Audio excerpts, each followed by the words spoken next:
acabar com a cultura de mendicância, e ele é o maior representante da destruição da cidade de São Paulo. O padre Júlio Lancelotti destrói a cidade de São Paulo. Ele é um sujeito desumano que vive dessa glamorização da pobreza, da desconstrução dos centros urbanos, em nome de um ego e da militância política. Acho que tudo que ele faz, mesmo que ele tenta justificar como positivo, acho tudo demoníaco. Absolutamente tudo demoníaco da parte dele. Estamos no meio de uma confusão com o padre Júlio, o homem que gosta de uma confusão, tá? O nosso querido Arthur Duval fez cobertura hoje, né? E a gente, enfim, a gente tava sabendo o que aconteceu, mas passamos a exclusiva do caso pra Revista Oeste, que soltou uma matéria sobre o padre Júlio Lancelotti e seu assessor de imprensa. Porque sim, o assessor de imprensa do padre Júlio Lancelotti, sujeitinho vil, sujeitinho baixo, sujeitinho assim, do mais baixo nível que você possa imaginar, ele resolveu ameaçar um rapaz. Ele achou que era um rapaz qualquer, tá? E quem era o rapaz que ele ameaçou? É um jovem chamado Miguel Kazan, que mora na cidade de Recife. Miguel Kazan, infelizmente pro padre e pro seu assessor de imprensa, vem a ser um dos novos talentos de um grupo chamado... Movimento Brasil Livre. Puta, que droga, hein, padre? Sempre esse Movimento Brasil Livre aparecendo no teu caminho, né? Então, vamos fazer o seguinte, vamos primeiro ver o vídeo original, tá? Que ele fez junto com... Ele fez uma collab com o perfil Alerta Católico. Depois disso, tá? Vamos ver a ameaça, e temos desdobramentos que rolaram agora fazem poucos minutos. Faz poucos minutos. Outra coisa, vou pedir pro Riso. O Miguel entrou em contato com você. Sim, pra senhor. gente colocar ele ao vivo na live daqui a pouco. Sim, Vamos ver senhor. aqui o vídeo e a gente começa a história. Vamos lá. Fazer o mesmo. Todo mundo sabe que veio à tona. Eu denunciei o Júlio Lancelotti e você pode fazer o mesmo. Todo mundo sabe que veio à tona novamente essa semana que o Júlio Lancelotti vai narrar um curta em que tratam a santa da Igreja Católica como trans. E isso gerou muita revolta nas pessoas. Eu postei um vídeo sobre isso e muitas pessoas comentaram que queria denunciar isso diretamente à Diocese de São Paulo ou até o Vaticano. E eu tentei descobrir como a gente poderia fazer isso. Então eu entrei em contato com a Chancelaria de São Paulo e eles me deram esse e-mail que tá aparecendo na sua tela. E o único meio de entrar em contato com o Vaticano seria enviando para a Anunciatura Apostólica aqui no Brasil, mas eles só aceitam se tiver a permissão de um bispo, ou enviando uma carta internacional que a gente sabe que demoraria meses para ser lida e atendida. Então o único meio realmente é fazer uma denúncia e fazer pressão na Arquidiocese de São Paulo para que alguma medida seja tomada. Afinal, eles disseram que a santa da Igreja Católica não deve ser tratada como trans, eles fizeram uma nota a respeito disso, mas não tomaram nenhuma medida de afastar o Júlio Lancelotti ou de dizer que ele não deveria participar desse projeto. É por isso que eu fiz uma denúncia formal e o texto vai estar na minha bio só para você copiar, colocar o seu nome e mandar pro e-mail que também tá lá no documento. No texto a gente fala do Júlio Lancelotti ter narrado esse curta que apresenta a santa como trans, no caso do suposto vídeo íntimo vazado do Júlio Lancelotti que muitos peritos confirmaram a veracidade, e do caso de alguns anos atrás o Júlio Lancelotti ter supostamente enviado quantias muito grandes em dinheiro para um jovem que ele mantinha supostamente relações homossexuais. Afinal, como um jovem consegue sair da FEBEM e ter tanto dinheiro instantaneamente para construir casas de aluguel? Muito estranho, né? Então também vi sua denúncia, o texto tá na minha bio, é só copiar, colocar seu nome e enviar pra Arquidiocese de São Paulo. E vamos ver se agora, com muita pressão, eles podem fazer alguma coisa. Eu denunciei o Júlio Lancelotti e você... Primeira coisa, grandioso porta-voz nosso, Miguel Kazan, grandioso, e que vem a ser também o ator da série One Piece. Você sabe, tem o anime One Piece, bota lá o ator da série One Piece, o Luffy do One Piece. O ator que faz o Luffy é o Ala Kazan, que é o nosso Miguel Kazan, porta-voz do núcleo lá de Recife. Por favor, Riso, coloque na tela, é o ator. E vocês estão surpresos? Sim, pois é, foi o Kim Kataguiri que conseguiu trazer ele pro nosso time. Olha ele aí, ó. É a mesma pessoa. Bem-vindo, Inaki Godoy. Pois é, galera, pois bem, o caso é bizarro, todo mundo sabe que tudo que envolve esse padre é bizarro. Põe Luffy ator, né, Risão? Eu manjo dessas coisas Ó. aqui, É o Miguel Kazan. É o Miguel Kazan, tá? Pois bem, e é muito estranho, e esse é um problema, e eu converso com todos os meus amigos católicos do MBL, todo mundo sabe que existe esse incômodo gigantesco. Como é que a igreja permite que uma figura bizarra dessas, uma figura comprovadamente bizarra, porque eu não tô falando das coisas que todo mundo sabe. Eu tô falando das coisas... Não, desculpa, eu não estou falando das coisas íntimas que todo mundo sabe. Eu estou falando das coisas políticas, abertas que ele faz. Não é normal um sujeito que adota essas posições que fique aí tendo, vamos dizer, seu status garantido para a igreja. Não deveria ser normal em nenhum sentido. Mas ele tá aí e continua. E mais, quando morrer vão vir com papo, sério mesmo, os mesmos bizarros que ficam seguindo ele vão vir com papo de canonização. Este cara, ele é bizarro, para dizer o mínimo, tá? Mas vamos andar com o assunto aqui, tá? O que aconteceu? Foi gravado esse vídeo pelo Miguel Kazan, o vídeo rodou, e aí ele recebeu uma mensagenzinha no Instagram dele, dá uma olhada.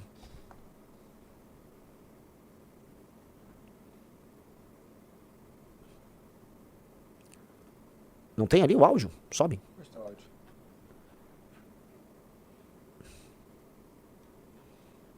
Não?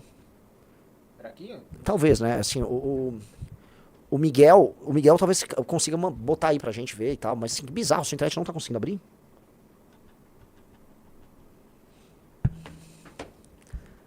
Eu gosto muito que a gente resolveu fazer uma live com esse tema e a gente não tinha o material pra mostrar. O material tá lá, tá? Saiu na matéria e tudo mais.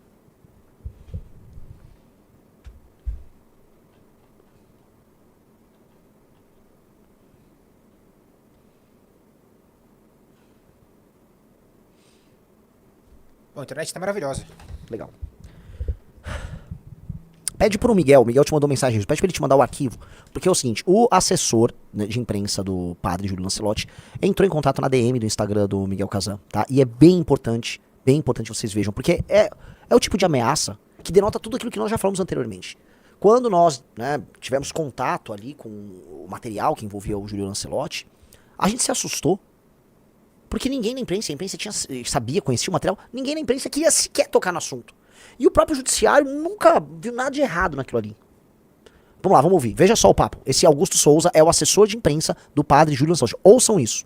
Eu pediria encarecidamente que você tivesse essa compaixão com este ser humano para que removesse esse vídeo, para que a gente não leve isso a instâncias judiciais, né? O padre Júlio ele é muito querido no meio judicial, amigo de muitos juízes, desembargadores, e se a gente pede um favor e fala o que está acontecendo, eles prontamente o ajudam. Inclusive em todas as palestras que o padre Júlio tem ido é a convite de juízes e desembargadores, inclusive essa que estivemos em Fortaleza, a próxima que estaremos em Rio Grande do Sul e tem uma outra agora em Santa Catarina, sempre convite dos tribunais de justiça. Então, para não causar mal-estar dentro da nossa própria igreja, eu te pediria por gentileza que se puder remover esse vídeo, me deixaria principalmente muito feliz e mais aliviado, porque ele não está bem, ele está muito debilitado, hoje caiu das escadas, se machucou, foi para o hospital. Então eu te peço de coração, pense nele como um avô. Às vezes as pessoas, quando elas chegam a uma determinada idade também, elas acabam ficando muito sensíveis, então qualquer coisa deixa ele muito sensível, deixa ele um pouco aflito. Então eu te peço de coração que reconsidere esse meu pedido para que evite de que ele acabe ficando cada vez mais pior. E confesso que Dom Diego Pichel mandou uma mensagem no WhatsApp com o link do seu vídeo dizendo, veja isso, precisa tomar uma providência. Então eu estou pedindo encarecidamente, tá bom? Um abraço, Deus abençoe e fique com Deus e com a Virgem Maria. Olá. E aí tem outro? São só esse áudio, né? Pois bem, amigos, é um tanto quanto assustador. Eu já havia falado várias vezes anteriormente, olha só, quando a gente teve acesso aos materiais desse padre, que tudo que houve foi estranho. Estranho por parte da imprensa, estranho por parte do judiciário, estranho por parte do Ministério Público. Não sou eu falando, desta vez, então estou muito seguro de falar. É o assessor de imprensa falando que o padre tem as costas quentes no judiciário. Eu volto a repetir. O assessor de imprensa do padre Júlio Lancelotti disse que este padre tem as costas quentes no judiciário. Qualquer figura pública que tivesse as histórias controversas que ele tinha no passado, dificilmente teria escapado como esse sujeito escapou. Estranhamente, ele sempre escapa. Estranhamente, ele sempre escapa. Mesma coisa com a Arquidiocese de São Paulo, né? Simplesmente vai fingir que nada disso está acontecendo. As histórias são, no mínimo, desabonadoras. Eu não tô nem falando que, assim, muita gente diz por aí que pessoas dizem, ó o cuidado que eu tenho que tomar, vocês estão entendendo agora, né? Se ele quiser me processar, eventualmente ele ganha sem ter mérito, só porque, né? O que eu quero dizer assim, não tô falando que ele praticou atos com menores, mas só daquele vídeo que, né, todos os peritos atestaram, assim, é muito óbvio. Só aquilo lá deveria, né? O cara tinha uma santa atrás dele, ele é um padre. Ele pratica esses atos aí, é normal e tudo mais, entendi, eu não sabia que era assim. Me parece não ser o caso, conheço muitos padres e me parece não terem esse tipo de comportamento. O que tá claro agora, o que tá muito claro com essa ameaça que esse rapaz fez ao porta-voz do MBL, Miguel Kazan, é que sim, sempre houve uma estranha relação envolvendo esse padre, a imprensa e o judiciário. Sempre houve. E isso abre espaço para muitas discussões. Vejam o sujeito, tá? Esse aí é o Augusto, né? Que é o assessor de imprensa do padre. Eu não sei, olha, assessor... O que mais ele é? Baixa o perfil aí. Há quanto tempo você trabalha com o padre? Me pareceu um rapaz jovem. Bem mais jovem que o padre. Enfim, cara. Eu tenho que ser muito cuidadoso com as coisas que eu falo aqui, não é, o senhor Rafael me dá riso? Cuidado. Mas veio pra você alguma coisa na cabeça aí ou não? Não? Não, também não veio nenhuma ideia absolutamente errada na minha cabeça. Me parece ser apenas o assessor de imprensa do padre Júlio Lancelotti. E acho que é isso que ele inclusive se identificou.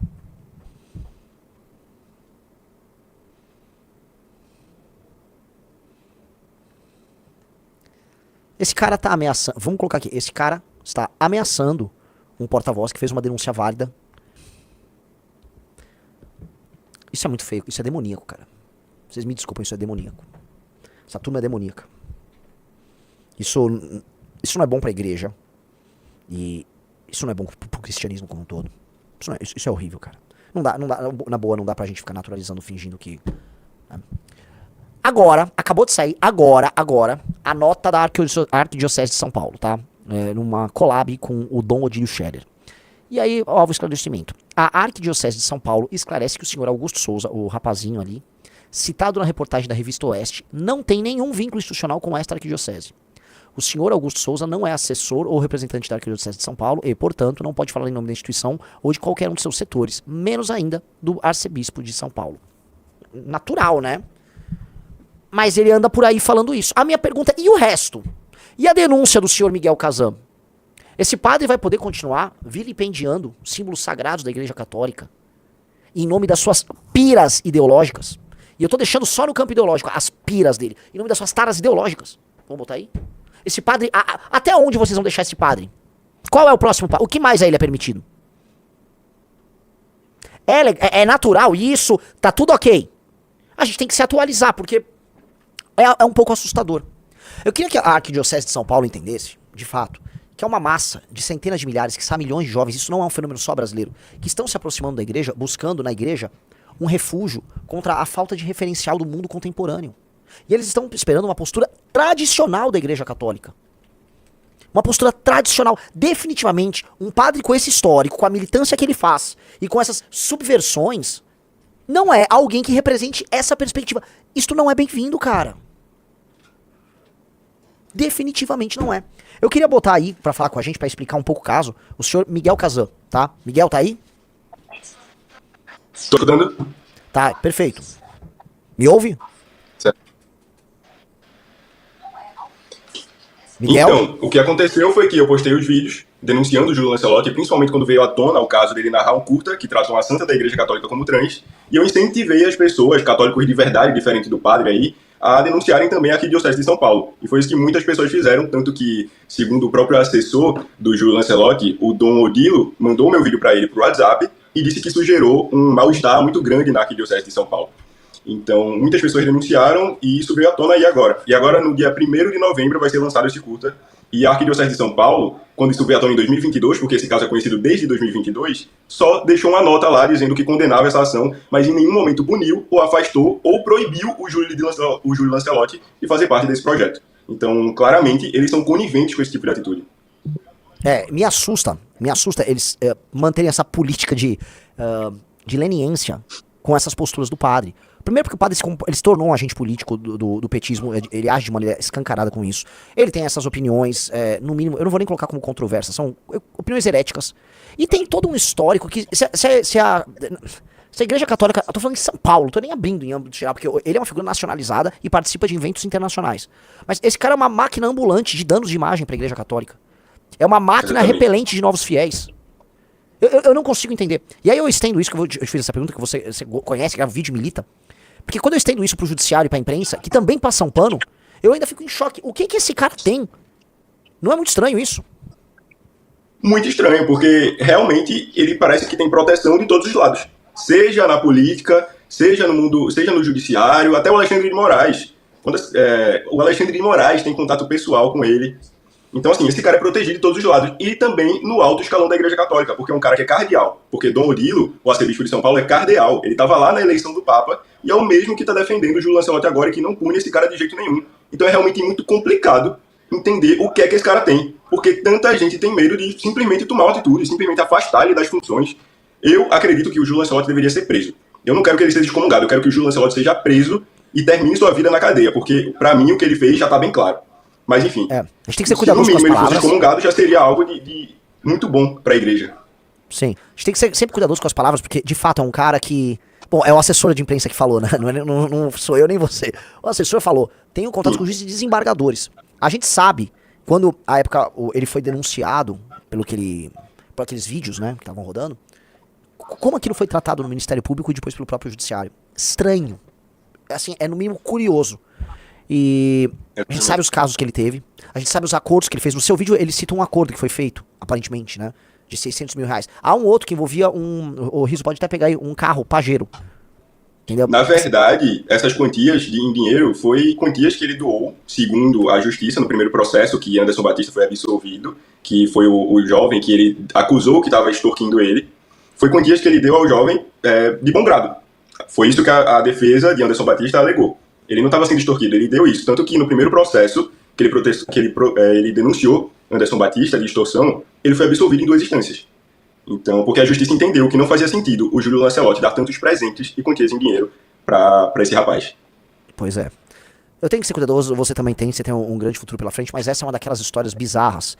E a gente via nos Estados Unidos todas aquelas discussões sobre aquele caso de um cara que tinha uma ilha e que ninguém entendia como é que tantos poderosos. Também teve um rapper que fazia uma festa numa casa, algumas festas. São aquelas histórias que a gente começa acreditando que faz parte do imaginário popular, teorias conspiratórias. Aí quando vê, elas estão ficando tão reais e tão concretas que você começa a se assustar, né? Então, cara, Realmente.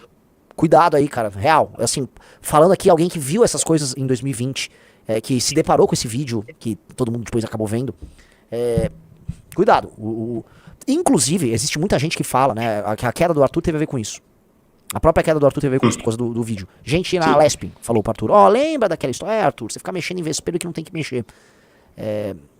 Fogo, cara, fogo. Esse cara realmente né, tem as costas quentes, mas enfim.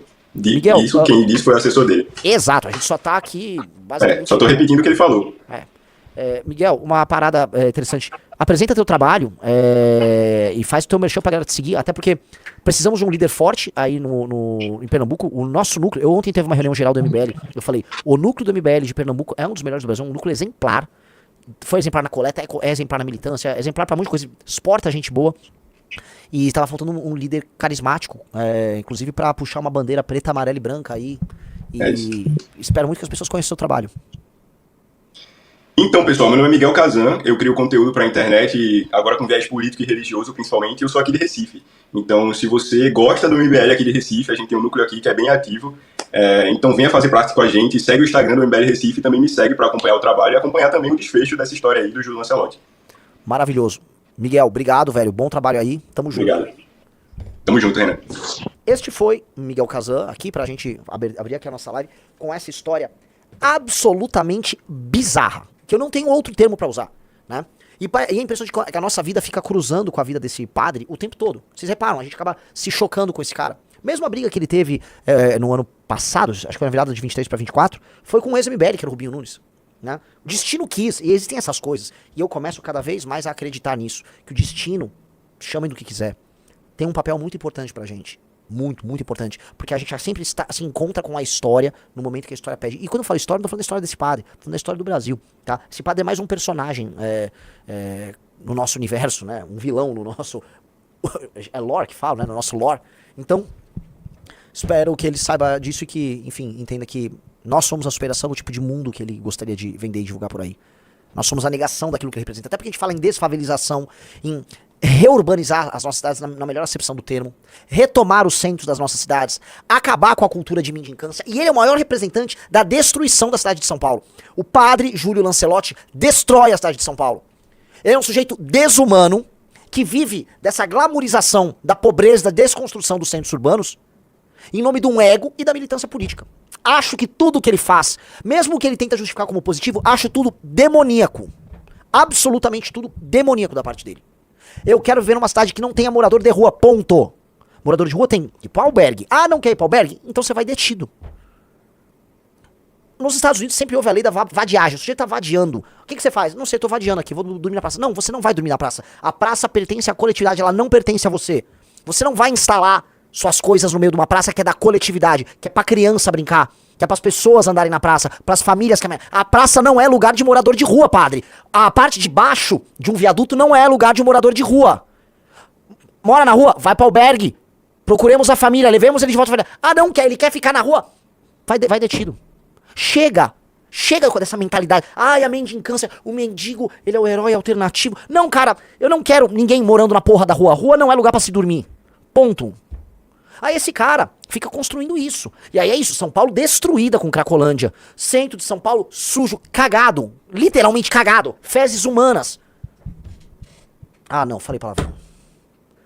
Puta, o Riz vai me bater. Vamos lá, pode bater, mas não demora pra bater pra não cair a audiência. Não, só ia falar pro cara agitar a câmera aqui. Tá lá. Por favor, o centro de São Paulo devidamente defecado, entendeu? Excremento humano, urina humana, restos de marmita jogada. De onde vem esse dinheiro? Por que tem tantas ONGs que estão apoiadas no orçamento municipal de São Paulo, atuando? Onde eles fazem a captação? Por que todas essas ONGs são ligadas a grupos políticos? Por que esses grupos políticos são sempre ligados a grupos políticos que o próprio padre faz militância? Tem algum mercado, existe um business da mendicância no Brasil, normalmente em São Paulo? Se existe esse business, quem ganha com isso? Existe uma grande história de que há uma especulação imobiliária construída ao redor da atuação dos moradores de rua e da formação de cracolândias e destruição do centro de São Paulo, para depois construtoras irem para lá. Todo mundo sabe essa história, inclusive movimentos de moradia do senhor Guilherme Boulos atuam nessa lógica também. Tem alguma relação ou não? Eu só faço pergunta aqui. Tem relação ou não tem? Eu me pergunto porque assim, a militância que ele faz é também junto aos grupos políticos ligados ao PT e ao PSOL. A Craco Resiste é ligada ao PSOL. Essas perguntas estão aí. Num país sério, gente como esse padre não interfere na formação de política pública. Outra coisa, todo mundo sabe que a favela que alimentava a Cracolândia se chama Favela do Moinho. Por quê? Ela alimentava a Cracolândia. É uma favela que funciona enquanto um entreposto do PCC numa região central de São Paulo. Nesta favela, o PCC distribuía a droga que ia para a Cracolândia. Era um centro de distribuição, tipo um armazém. A favela era um armazém do PCC, um armazém de pobreza, do crime e de droga. O governador de São Paulo, sabiamente com a equipe dele, especialmente o secretário Derrite, desarticularam essa favela e estão falando, ó, é para as pessoas saírem dali, o PCC não quer. Porque se desarticular, você não tem a distribuição da droga dali pra Cracolândia. Sabe quem veio a público? Põe na tela. Quem veio a público falar sobre isso? Padre Júlio. Papa Francisco nos ensinou que não se expulsa ninguém. Diz Padre Júlio sobre Favela do Moinho. Por que diabos o Padre Júlio tá contra o fim da Favela do Moinho e tá atendendo diretamente? É o mesmo argumento utilizado pelo primeiro comando da capital que ganha dinheiro com esse trabalho ligado a moradores de rua que tomam regiões de São Paulo. Por que tantas coincidências? Por que tantas coincidências? Eu só tô apontando fatos públicos que estão presentes na imprensa. Assessor do Padre Júlio, não venha usar seus contatos aí no judiciário. Só tô apontando que eu acho estranho demais. O Techark falou, agora que você sabe disso, não. Você desculpa, vai, o Techark. Pelo amor de Deus, né? A gente fala de Padre Júlio há anos. Eu pessoalmente falo dele. Há 5 anos. Mais que 5, 2020 é quando a gente teve a treta. A gente já falava dele antes. A gente falava dele desde 2018.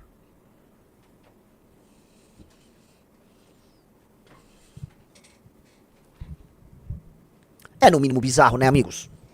É no mínimo bizarro, é no mínimo estranho, tá? Este caso, e aí eu deixo essas perguntas no ar, deveria, vamos dizer, incentivar todos vocês a pensarem que o nosso jogo e a guerra que nós temos pela frente é uma guerra muito profunda, tá? E que esse aparato que torna as cidades brasileiras horrorosas, que torna o Brasil pobre, as cidades feias, sujas, imundas, a pobreza espalhada, usada como instrumento, pessoas pobres, pessoas com problemas mentais. Eu não falo só o cara que tá usando o crack. O morador de rua, em grande medida, é uma pessoa que ou tem um problema mental, ou tá passando por depressão, ou é muito solitário.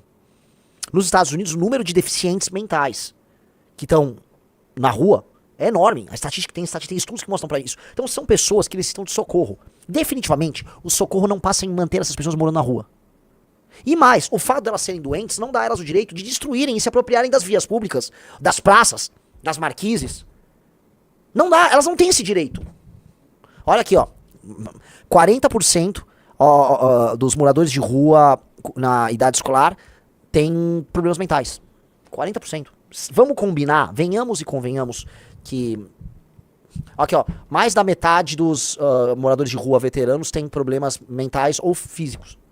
Galera, sejamos honestos, pô. Vamos jogar o jogo aqui aberto. Estamos falando de pessoas que são deficientes, as pessoas precisam de cuidado, elas precisam ser internadas ou devolvidas para sua família.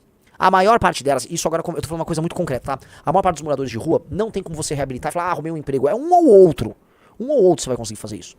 O resto são pessoas que vão precisar de cuidado. Se conseguimos cuidar da família, melhor ainda. Mas vão precisar de cuidado.